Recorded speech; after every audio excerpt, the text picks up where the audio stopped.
A man who dares to waste 1 hour of time has not discovered the value of life.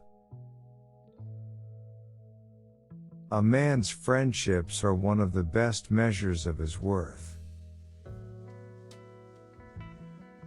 If I had my life to live over again, I would have made a rule to read some poetry and listen to some music at least once every week.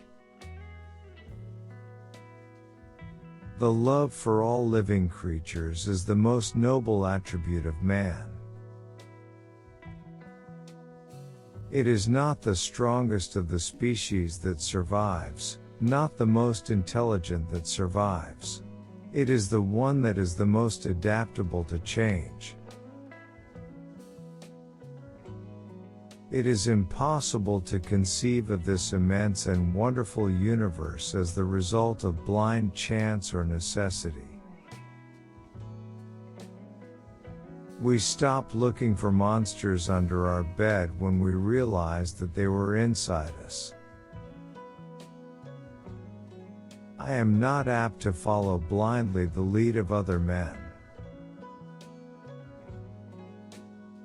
The highest possible stage in moral culture is when we recognize that we ought to control our thoughts. Even people who aren't geniuses can outthink the rest of mankind if they develop certain thinking habits. How paramount the future is to the present when one is surrounded by children.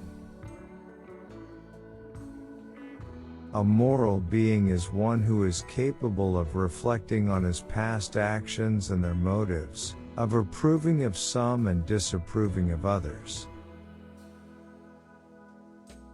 Besides love and sympathy, animals exhibit other qualities connected with the social instincts which in us would be called moral.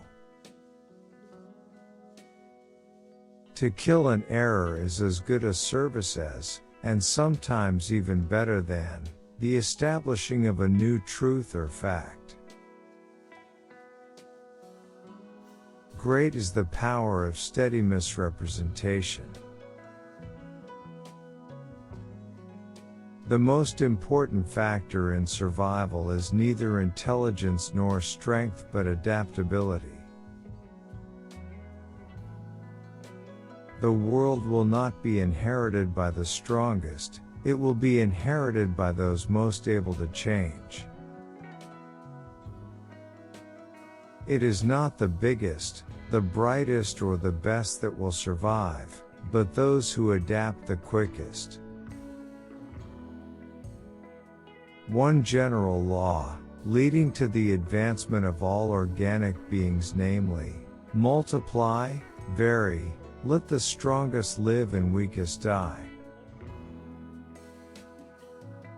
This preservation of favorable variations and the rejection of injurious variations, I call natural selection or the survival of the fittest. Man tends to increase at a greater rate than his means of subsistence. A scientific man ought to have no wishes, no affections, a mere heart of stone. On the ordinary view of each species having been independently created, we gain no scientific explanation. Intelligence is based on how efficient a species became at doing the things they need to survive. I love fools' experiments. I am always making them. I am turned into a sort of machine for observing facts and grinding out conclusions. Such simple instincts as bees making a beehive could be sufficient to overthrow my whole theory. Everything in nature is the result of fixed laws. Nothing exists for itself alone, but only in relation to other forms of life. Man selects only for his own good, nature only for that of the being which she tends. If the misery of the poor be caused not by the laws of nature, but by our institutions, great is our sin. What a book a devil's chaplain might write on the clumsy, wasteful, blundering, low, and horribly cruel work of nature.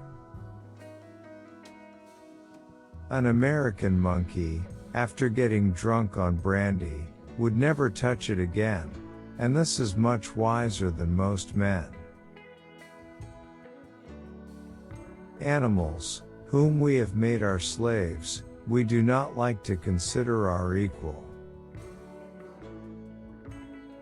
The more one thinks, the more one feels the hopeless immensity of man's ignorance. Free will is to mind what chance is to matter.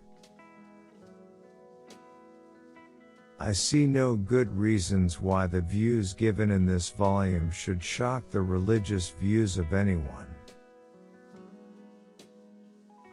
It is a cursed evil to any man to become as absorbed in any subject as I am in mine.